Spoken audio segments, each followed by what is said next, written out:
Yep, it's official. This is absolutely the worst Disney World trip we could have planned. Time to learn all the major mishaps you're going to want to avoid adding into your vacation.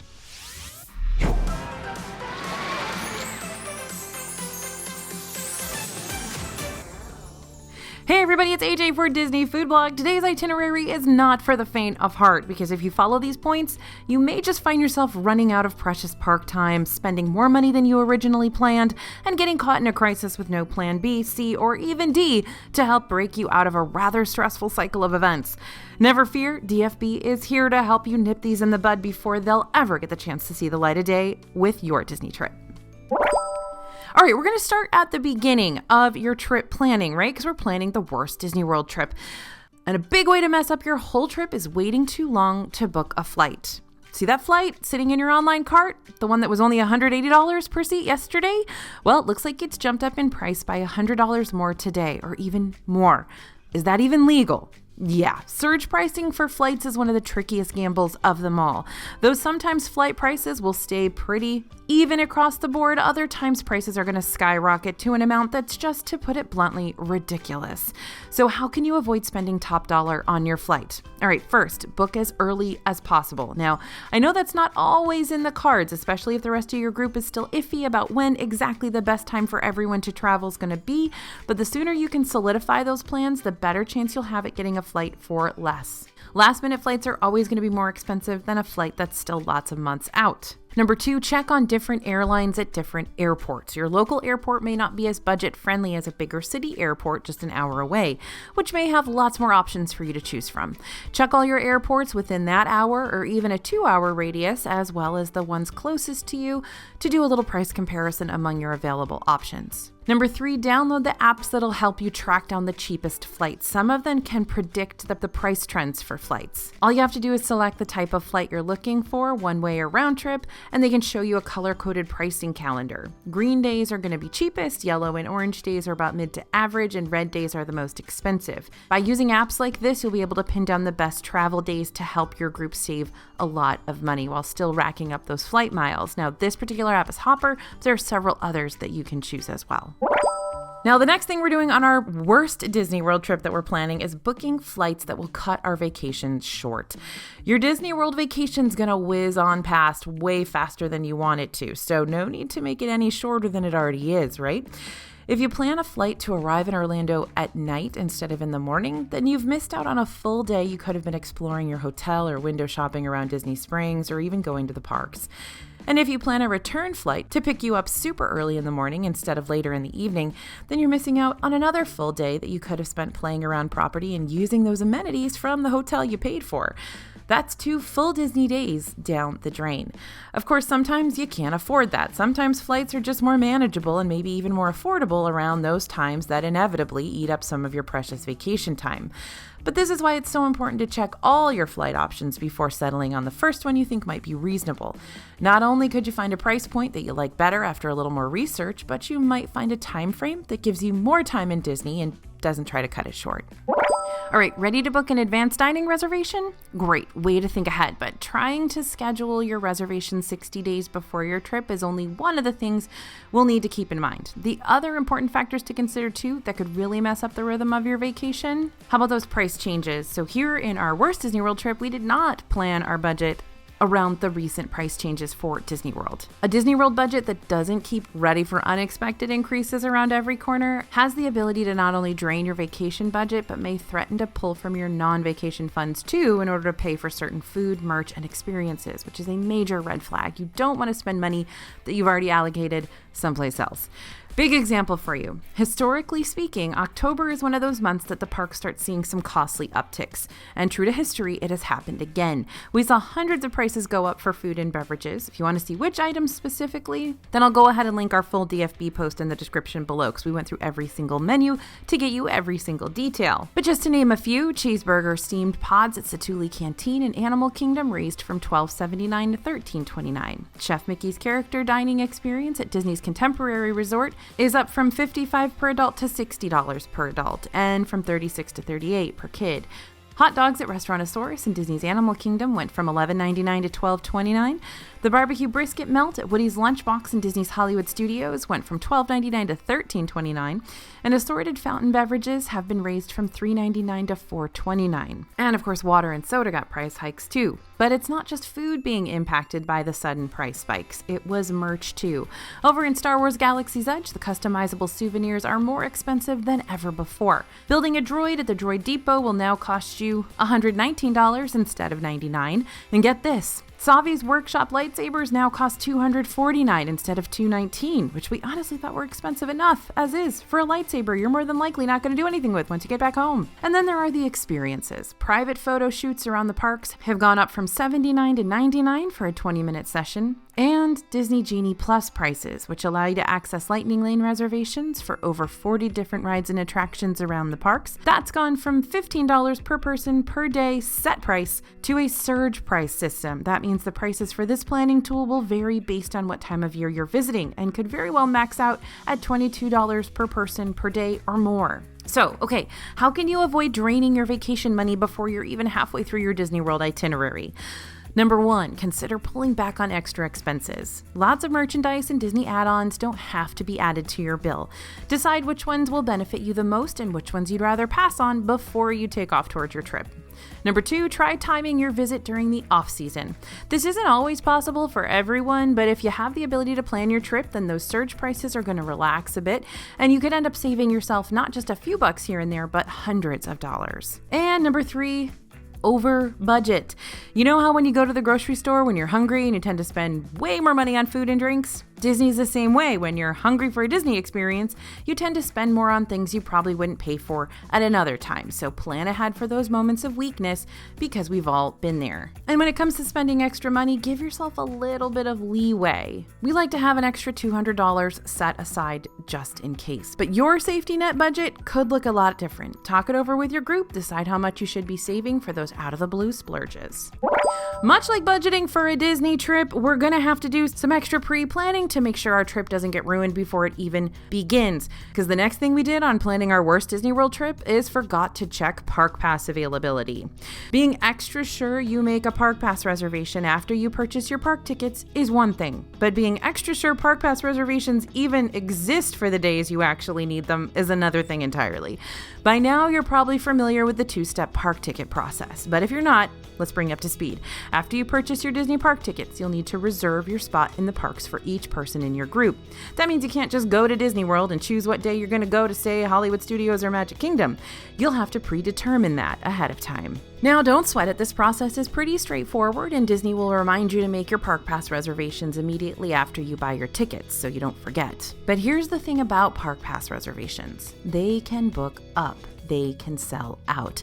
Meaning if you don't get your reservations early enough, there's a possibility that the days you want to reserve can be full.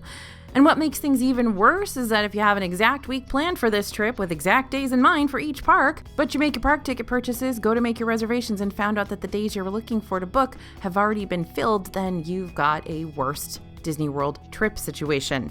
So how do you prevent something like this happening? When you're on the Disney World website ticket page, don't just immediately scroll down to the part that asks you to select the number of days you'll be needing tickets for.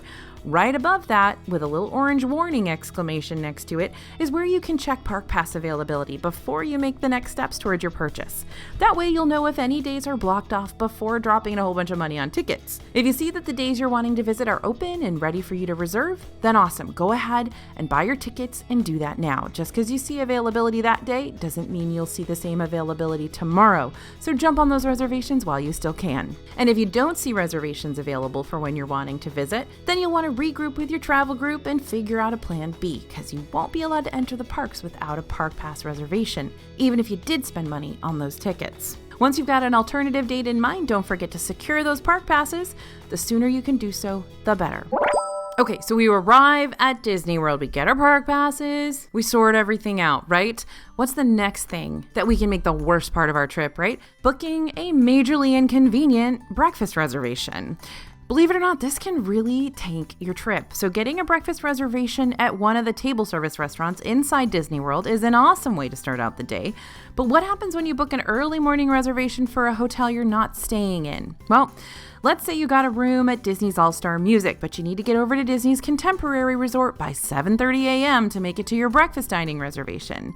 So that's going to be an early morning for y'all. Not only that, but even if you do get to your bus stop super duper early, there's the possibility that buses won't even be running yet, since bus services start up 45 minutes prior to park opening.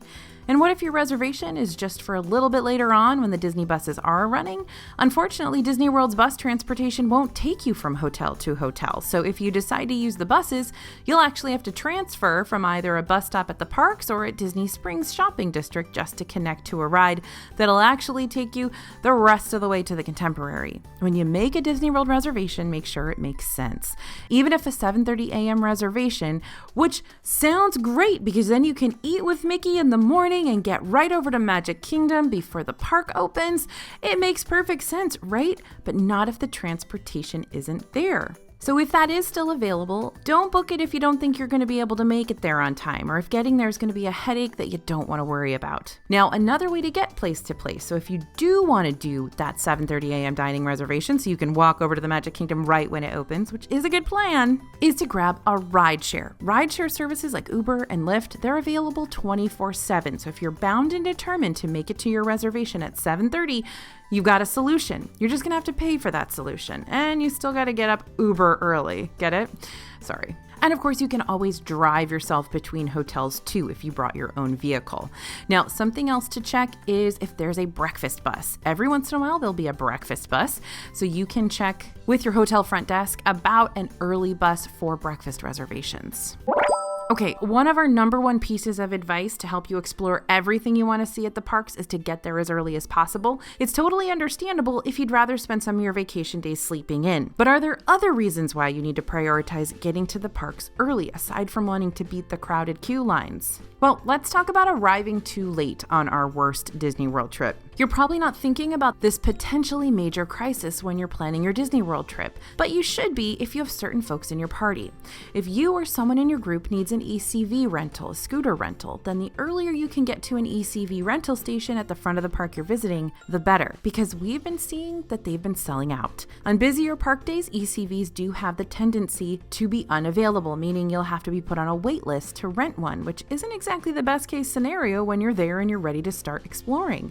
Here's a not so fun fact. After talking to a cast member about this issue, we learned that ECVs tend to sell out daily at Magic Kingdom. And once you're put on a wait list, you could wind up having to wait up to 20 minutes to over an hour before you finally have an ECV to rent, with no other alternative to serve as your plan B. If you don't want to end up in this situation and you'd rather be on the safe side, you can always rent an ECV through a third-party company instead. We always recommend Buena Vista Scooters, but there are lots of third-party scooter rental companies.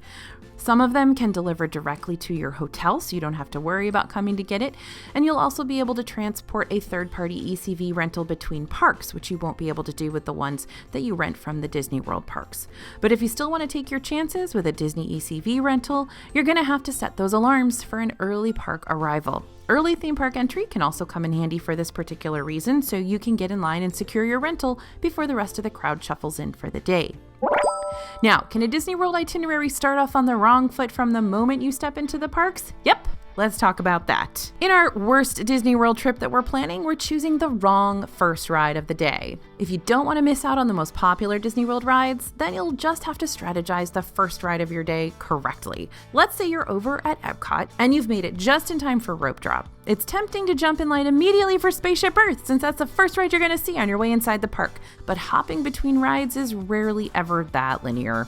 A park's morning hours are the prime times to get in line for those heavy hitters, since not every guest is going to get up and around early while on vacation. Instead of jumping in line for Spaceship Earth from the get-go, since this line usually stays consistently low throughout the day, you may want to head over to Remy's Ratatouille Adventure in the France Pavilion or Test Track. those can be very, very long lines later in the afternoon. Or maybe you'd rather start with Frozen Ever After in the Norway Pavilion, which can see triple-digit wait times after lunch. Now, before your trip, download the My Disney Experience app and get an overall feel for what average wait times are going to look like for each of the rides. You can plan to hit up the more popular ones that tend to see 60-plus minute waits, either at the very beginning or very end of each park day. Or better yet, you can use your early theme park entry as a Disney hotel guest on any day to get into the parks 30 minutes before they open. If you're a deluxe resort guest, you can use those extended evening hours to stay in the parks after they close on select nights for certain parks. During the afternoon, when most guests are starting to overpopulate the ride queues, you can start exploring the rides that aren't as popular, as well as catch some of the shows and maybe enjoy a snack or two while you're at it. Now, since rides are going to be such a vital part of your Disney itinerary, let's talk about something that could be potentially worse than a super long queue line. In our worst Disney World trip, we did not check on closed rides and experiences. So next on our list is learning about a closed experience when it's too late. Okay, we did it. We got all our must-do experiences listed out. We're hyped to be a Disney World completionist. But when we get to Disney World, one of our rides or restaurants or shows or even the resort pool could be closed. And not like temporarily closed, like closed for major renovations and may not open until next week or longer. Suddenly, one of the experiences we're so hyped for has to be crossed off our list, and that is a huge bummer and definitely contributes to the worst Disney World trip. But this is not something that happens rarely. This happens all the time. These types of closures happen more frequently than you think. For major ride refurbs, Disney usually tries to hold off until off seasons if they need to tune up any of the more popular experiences. But no matter when you're traveling, there's a chance that at least one experience will be down for the count. Disney World is huge. There's a lot going on. Good thing you don't have to wait until the last second to learn about these. On top of each attractions page on the Disney World website, Disney will post a warning telling guests about future refurbishments. But that's a lot of web pages you're going to have to go through to really find out if everything you want to do will actually be open.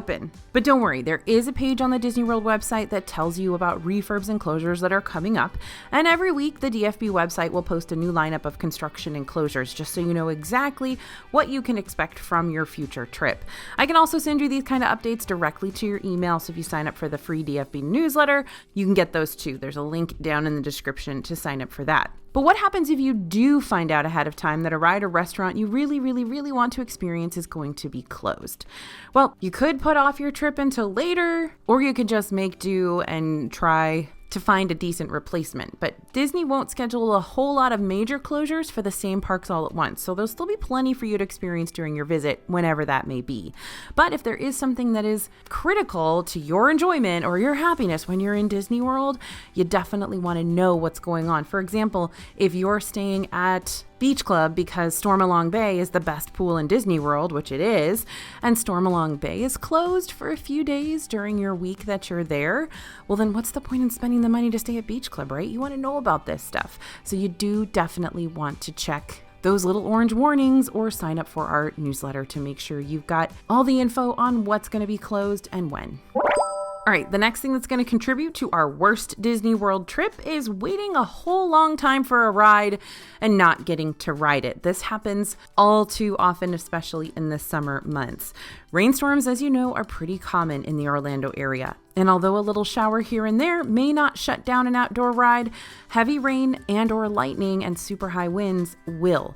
So if you notice on your AccuWeather app that there's a major storm that's coming in the next half hour or so and will more than likely linger for a while before passing through, don't jump in line for an outdoor ride in the hope that you'll get on before the storm gets here. Especially if the wait for the outdoor ride is extensive, because they are going to shut down those rides as soon as there's any lightning potentially in the area. They don't want to put anybody at risk. And what could happen is you're in line for the ride, and then as you get right to the front of the line, the ride shuts down. So if you know an afternoon storm is going to pop up during your time in the park, then prioritize outdoor rides in advance. Make sure you're riding those in the morning. And when the storm does come around, you'll have those outdoor rides out of the way and checked off, and you can spend the rest of the drizzly time on some indoor rides or shows or restaurants or gift shops. But we'll cut that off there because you do know that there are rainstorms in Disney World like all the time. I'm just making sure anyone who's new here is aware that that can happen. They can shut down those rides and you won't be able to ride even after waiting for hours.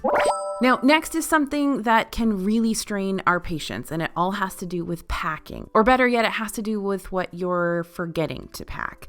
And something that can definitely ruin your Disney World trip or contribute to the worst Disney World trip is not packing something that you need. You can feel like you've checked off everything from your packing list, your shirts, your shorts, your slip shorts, your shoes, but what happens when you forget a crucial item? Right, default answers to check the Disney World gift shop, see if they have the essentials for sale that you're missing, but what happens if they don't? What happens if the thing you forgot isn't something Disney sells, like an important prescription? Well, when it comes to prescriptions, Disney World doesn't have a pharmacy on site, but there are lots of pharmacies outside the Disney bubble that you travel over to. Remember, just because you're vacationing in the Disney bubble doesn't mean you're stuck there. Just drive over or take a ride share to the closest pharmacy to you. You can also use Disney's partner healthcare provider to deliver prescriptions to your Disney hotel by calling their phone number. It's 407-939-7480.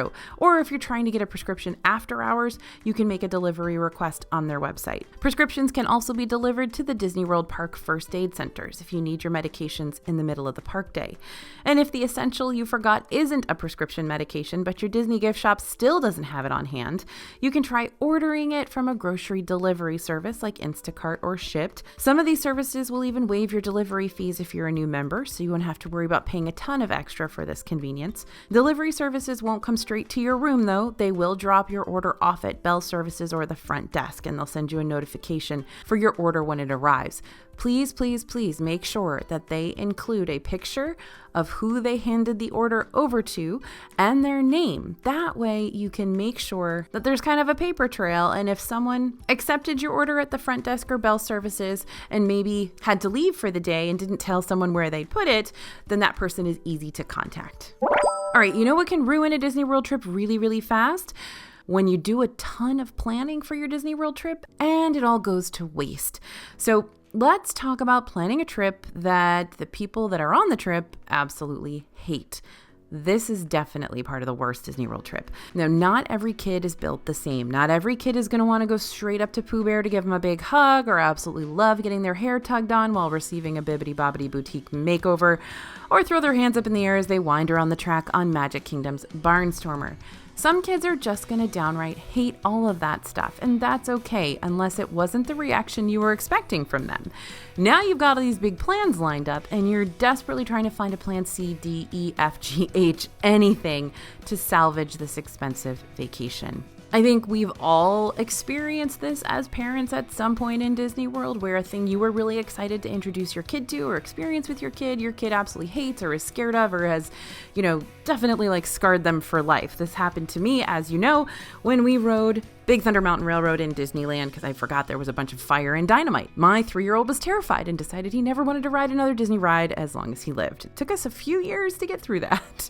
So before you make it to this point, it's so important to make sure you and your kiddo are on the same page. Because the thought of dropping everything to surprise them with a trip to Disney World is one thing, but not making them part of the planning process can really backfire. So here's what you want to do.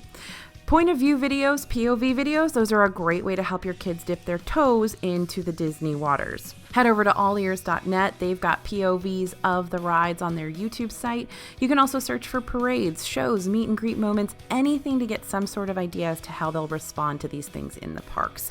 But also keep in mind that watching these things play out on a screen is one thing, but actually experiencing it in real life is another thing entirely. Your kid could love watching Olaf from Frozen over and over again, but maybe meeting a giant snowman in real life is a little overstimulating.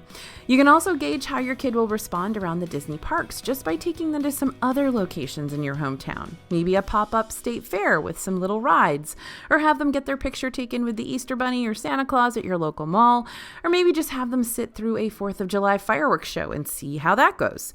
All throughout the year, you're going to see little tells from your kids that'll help you determine not only if they'll enjoy certain things around the parks yet or not, but also if they're ready for a big Disney trip, period.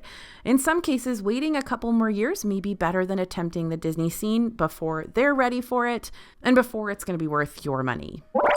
Now, even if you've got all your itinerary plans nice and organized, there's always that one detail you're not thinking about that could potentially derail everything you've worked so hard to build. So let's talk about on our worst Disney World trip that we're planning. What happens if the lifeblood of that trip dies in your hands?